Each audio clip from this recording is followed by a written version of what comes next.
Hello and welcome to the Concord Public News Network broadcast for Tuesday, June 30th, 2020. I am Smuggler Jim coming to you live from the Key West Trading Company tasting room in beautiful Key West, Florida. This is my co-host for the day is BMan and Mishell. Welcome guys to the show. Thank you. We're going to keep the same theme as we had yesterday as the town is shut down for the weekend for the beaches are closed. The bars are closed in the entire state of Florida for on-premise consumption, so it's just the restaurants are open that conserve the alcohol. The 4th of July celebration has been canceled. What's your guys' thought on that as the local musicians and entertainers around town? What do you make of this shutdown this weekend? Do you feel like it was a good move for the city and the county to do that? Well, I'm going to put my emergency management hat on because, He's still working. And you were in emergency management. Well, Michelle, we're retired military, and I did emergency management for a number of years in New Mexico. But, we're in a crazy time right now. And I think what we need to do is do smart things, and, things have ramped back up here. When we had the road closed, we were doing pretty good. We get everybody coming back down. You see things ramping up. You see it ramping up across, the United States. So I think right now what we need to do is exactly what Key West has done. Let's slow things down a little bit, and let's be smart. Seems like we had a big bump over Memorial Day, and if we don't do anything about it, we'll probably have another big bump over the 4th of July. Do you think when the people are going to be in town for the 4th of July weekend, people are already vacationing here? Yeah. Do you think it made sense for them to eliminate spaces for people to spread out into it and concentrate everybody in smaller areas, or do you think it made more sense to leave those beaches open, or do you think that opening the beaches would have attracted more people? I think that was the worry, and I'm sure that was the reasoning, is that since Miami and Miami-Dade and those beaches and the rest of Monroe County's beaches were closed, that if Key West was the only one with beaches open down here, that everybody from out there would be here. Another big influx of people coming down. So just for that. So this is almost like a deterrent to prevent more people from coming. That's what I was thinking. I think it's a smart deterrent because if all the beaches are closed up the Keys, Miami-Dade, and up in that area, and then we're only 3.5 hours from that. It's not a bad drive. So they're going to come down and they're going to want to hang out here. And I think we have to look at it realistically that our law enforcement or our code enforcement just don't have the resources available that's going to be able to manage that many people that would probably come down here. And so, I'm for what we're doing. I think it's important. And speaking of law enforcement and code enforcement, kind of the news of the day is that the city manager put out a letter addressing the fact that all Key West Police Department uniformed officers are an extension of code enforcement, and the refusal to sign a civil code violation is an arrestable offense. So that's I don't know exactly why that letter was put out, or maybe that's I was a little surprised that a police officer couldn't enforce the code personally. No, you would think being a civil violation of a code or whatever, and now all of a sudden it's a criminal offense just to not sign it. It's interesting. Maybe they had an issue with people not signing. Yeah, I was thinking it might have been the business owners, but Brian was thinking maybe it was people. I had heard again. The Coconut Telegraph on this island, the rumors that you hear. I get the concern of was it a tourist or was it one of our own down here that was violating in violation of something, and code's trying to do their job. Well, and then the other thing I was surprised about, which may or may not be true, but I don't think it matters if you sign it or not. You're still in a violation. Just the violation. You sign it, you don't sign it. It's still a violation. Yeah, I thought it was even like a regular ticket. Of course, signing it is not an admission of guilt. No, yeah. That's just basically saying I've received the citation. I'm not sure if that was necessary. We published it on the page on the Concord Public News Network and shared it across social media. It was just a very short and to the point letter. There really wasn't much explanation to it or why they were doing it. It was just saying, here are the statutes, letting everybody know you can be arrested if you don't sign the citation. Civil citation. This is just a code violation. This isn't a ticket or anything. It's a code violation. So I will say though, I listened to their emergency meeting the other day that they were having with everybody. And I got the sense, and they didn't come right out and say, we can't do this. They just said, we're concerned that we're not going to be able to keep up with the amount of people that might be on the beaches doing the things. We can't keep a family of 30 separated. We're going to be going back and back and back and telling these people. I think a family of 30 already has problems. They're not separated enough. they need more separation already, or they would. But there were a couple comments that went back to them numerous times, and I just got the feeling as if they were not comfortable dealing with that. They just don't have the resources, And I think and again, law enforcement are kind of on edge too. We want to do the right thing, but sometimes doing the right thing, now we're all in trouble. Exactly. And things are getting interesting out around town. The last couple of broadcasts we've talked about this, how people are getting creative. We talked about 801 Bourbon Bar, how they're having their drag shows in the cabaret without having any alcohol. So imagine that, going to a drag show in Key West and you can't drink. So now you got a pregame. You're pregaming for whatever else for it is you're doing for the drag show. But then now the Bull and Whistle just announced that they're open today, selling sodas and water. So I don't know how many people are really going to go in the Bull and Whistle and these places, the places that are normally bars you would bar hop to buy sodas and water. So it's interesting how this is all shaken out. If you're a tourist in town and all of the main bars are shut down, but they're selling sodas and water, and you can go to a drag show and you can not drink, but then you go to a restaurant and you can drink, and there's walk-up windows a lot of places. There's walk-up windows in a lot of places, but then actually it's against the law to have an open container. You're kind of hiding it, and I don't know. The whole thing is just a weird. It's weird and odd. We're in a bizarro world, as he said on Seinfeld. And I guess everybody in the world right now is dealing with the same issues. But for Key West, it's very unique because this is a drinking town, right? So people are used to bar hopping, and now it's just a really. I would be curious what it's like to be here as a tourist this week. Yeah. No fireworks on 4th of July weekend. Can't go to the beaches. Can't drink. I don't know. The whole thing just seems. Why are we open? So that's kind of what we touched on with Amber yesterday.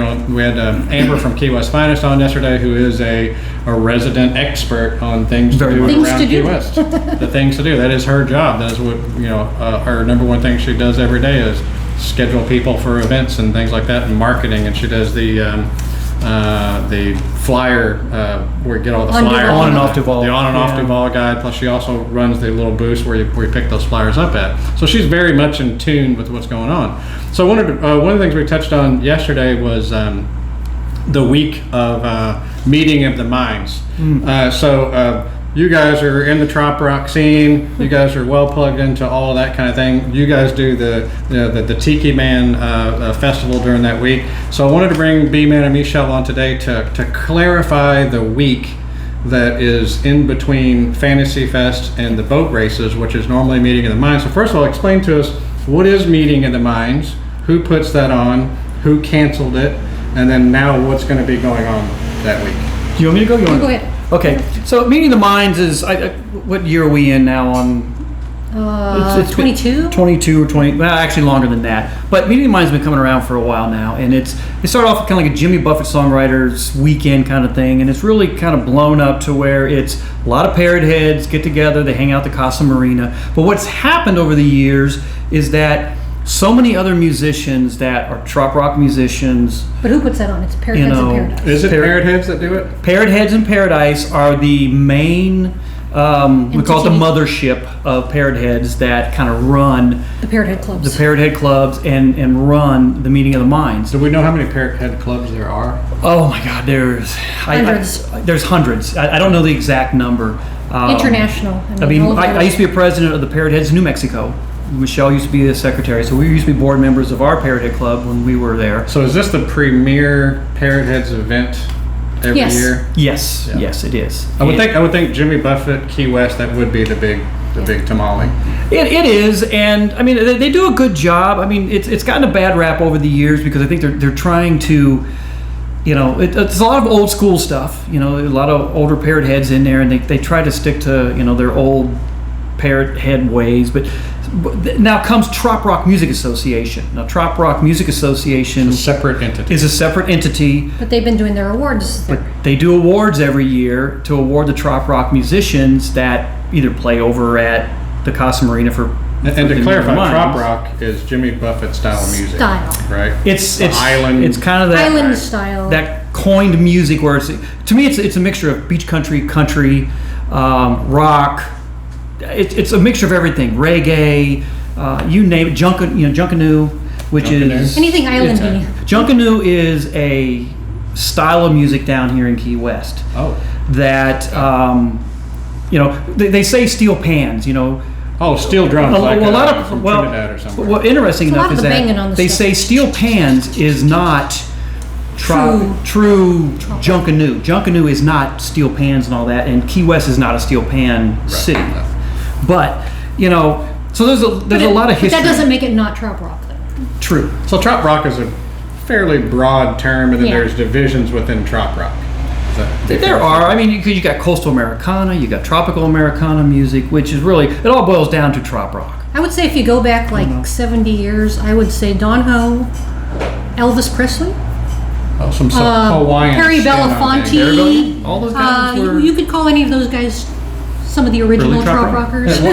One of the big Elvis concerts was in Hawaii. It was Yeah. in Honolulu. I Yeah, think. that live one. That and big his live old one, yeah. movie, Blue Hawaii. And that's one of the reasons I want to bring you guys on, because it is complicated. Yeah. It is very. And for those who don't know, it's not just parrot heads. It's not just there's all these different divisions and the different things.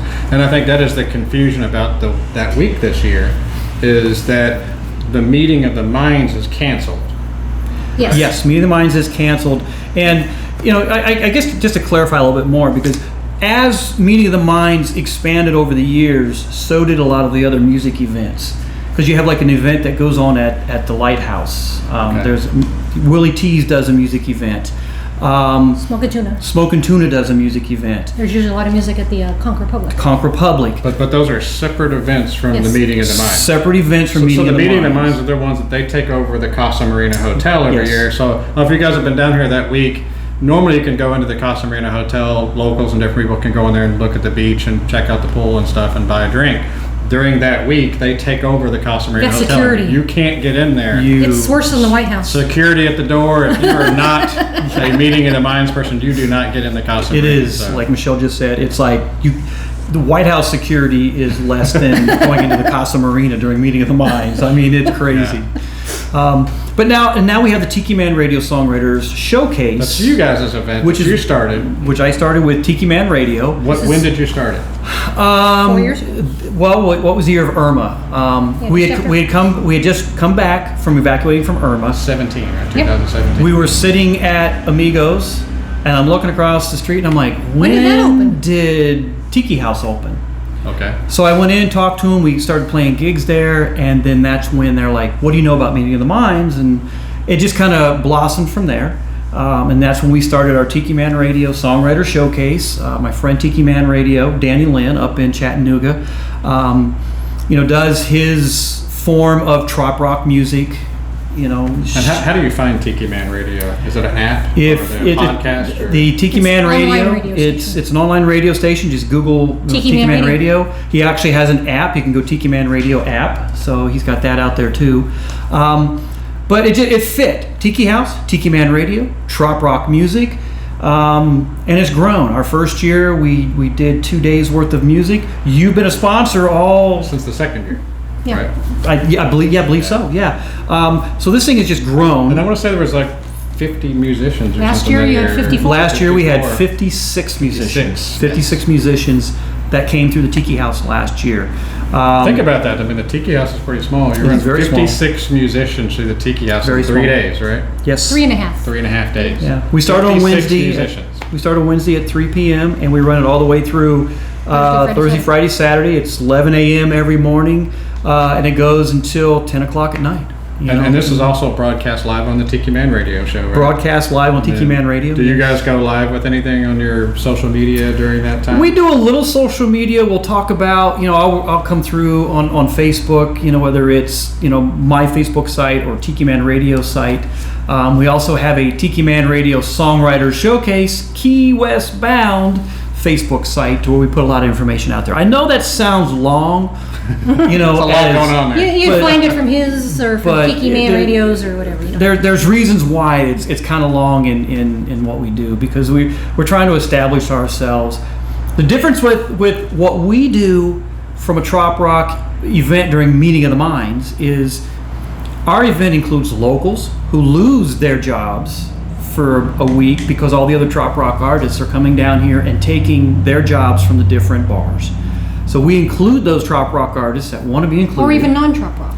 Even non-trop rock. Just local Key West musicians. Good local artists, up and coming artists. That's one thing that the Meeting of the Minds used to do at the Casa Marina was up and coming artists, and they would do that late at night. Jerry Diaz would do this, and you know, that's how Mishell and I got involved with this. You know, being able to play late at night, people got to know who we were. So the cool thing is we've included that into our Tiki Man Radio Songwriter Showcase, and then we have a lot of the old trop rock artists that have such a following. We're not old, but that we more want more established, and some are old, for crying out loud. And so to clarify, you're 100% on this year for the Tiki Man Radio Show. We plan to be. I mean, like I said, barring Key West Bound, all that is going on this year. What are the dates for that this year? October 28th. That's a Wednesday. We'll start 3 o'clock in the afternoon, and it'll run through October 31st, which is Halloween. Yeah, so big party that night. Big party. As big as we can have it. It might be out in the street. Now, so that we can socially distance. I will say that what we're trying to whatever do the rules are at that time is we're hoping COVID is on the down ramp. On the downside. We're hoping hurricane season is good to us, and we're also hoping that. And that's right at the end of hurricane season. And we're hoping that the Tiki House can make it through the summer, because through COVID and through the summer. I mean, business and the way they're shut it down is. right now. I think they're doing because to go. they're a bar. Oh, okay. Yeah. I think they're doing to go stuff. So, that's our hope. I've always said there's a lot of what ifs. I said it on my show today. Our BMan and Mishell. But if the venue has to change, you're prepared to move it. We are a different location. We are. So we're constantly looking at the venues, making sure we've got a new venue that might open where the old rum barrel used to be. Which is called Scotty's Landing. Scotty's Front Street Stage. Okay, so for you guys that don't know or haven't heard about that, what used to be the Rum Barrel down on Front Street is now, it's not open yet. They've been in there remodeling and stuff, but it's going to be called Scotty's Front Street Stage. Yeah. That's a lot. That's a lot to say. I goof it up too. Can you remind me what was the Tiki Man Radio Show Key West Bound at Scotty's Front Street Stage? Okay, that's all right. We got it. So really the only thing that's been canceled for that week is the Meeting of the Minds. So you'll be able to go to the Casa Marina this year. So we're still going to have the Trop Rock awards ceremony and stuff that's going on. So all these other, most of these other events are still happening. Everything in town, everything that was not at the Casa Marina is still going on. Yeah, everything is still scheduled. You still have the Lighthouse that's scheduled. Sam Densler, who has Songwriters Island, he puts that together. You've got Beachfront Radio. That will be doing stuff over at the Smokin' Tuna. You've got what Tiki Man Radio is doing at the Tiki House. All the artists who do their little boat thingies and stuff. Artists have got all their boats, where they take the people folks out and have like the little cruise and they play it for them. So everything is still on. What is the big thing that the Meeting of the Minds, like what's their gala kind of event that's not going to happen? Like what would people know if they were like, oh, that's the Meeting of the Minds? Well, I think the biggest thing is they're not having it at the Casa Marina. Okay. That's where MOTM, Meeting of the Minds, is all their functions occur, all their artists occur there. It's secluded within the Casa Marina. They got the big stage there, the Coral Reefers. And now that they've canceled it, they came out with postponed, but postponed, canceled, whatever. Postponed so I guess the Coral Reefers are not going to come down then. Oh, we're not sure. Well, we're trying to figure that, because I'm actually working with the Trop Rock Music Association for their awards thing, because we're trying to figure out where they want to have it, what they want to do. So that's not decided yet. They're having it. They don't know the venue yet. Yes, it's still a go. They're probably struggling too to figure out who's going to be open. That's the thing. Can handle the capacity. It's all a struggle. And the last I heard, we were looking at trying to work with the Waterfront Brewery. That has not been firmed up. Confirmed. But that's one location we were looking at. To have the awards and have the musicians come in. I do know that they have talked to the Coral Reefers, because we have some friends that are really good friends with them, and they would love to come down. And some might still come down. I don't know if they're going to do it for free or for half price, or they just, we don't know yet. I mean, there's still a lot of unknowns. The thing is, Parrot Heads in Paradise used to pay them to come down. Right, for the and now they're event. not going to be If they're there not, to pay them. Yeah. So There's still a lot of juggling balls in the air right now. well, But there's stuff going on though. But there is stuff. Well, hopefully that'll clarify that week, because I know that for a lot of people that is a big week for them, and there's a lot of just misinformation and things out there on the internet. So I know you guys are really plugged into it, and hopefully this helps you guys out there, understand what's going on in the week. And then some things are 100% ready to go, and some things are just still in flux. Where is the best place to stay abreast of the information for how do we find the Does Trop Rock got stuff on their website or? Trop Rock Music Association, if you go out and Google TRMA, probably the easiest way to do it, and join them, and you'll kind of see what's happening. If you want to follow BMan and Mishell, you're more than welcome to do that. Come out and see what we're doing. I'm always posting something on our site that talks about music, that talks about what's happening in October. Tiki Man Radio is another one. If you go out to Tiki Man Radio, if that's a good place If to you're find planning on coming information. down, though, I would say Trop Rock is planning to have like a big old either spreadsheet or something that tells you where everybody's playing at whatever times. And Trop the Rock different Strong. events that are going on. Yeah, that's a good point. Trop Rock Strong. It's a website, and that's where a lot of musicians are starting to post all their information. I haven't uploaded my stuff yet because I'm still putting it together, but I'll start flooding that website with everything we're doing with Tiki Man Radio. But yeah, Trop Rock Strong. Awesome. Well, we want to thank you guys for giving us some insight and information today. We would like to give a shout out to our military personnel. God bless America. God bless our troops. We want to give a shout out to our first responders out there, grinding it out in these uncertain times and putting their health on the line, to help us out. So we definitely appreciate them. Thanks to BMan and Mishell for coming out today and give us information on the Parrot Heads Week, or whatever you want to call that week. And we look forward to having you guys on again. Also, by the way, every Tuesday they do a show here at the Tasting Room called the Tasting Room Takeover. So I am Smuggler Jim. This is BMan and Mishell for the Conch Republic News Network, signing off.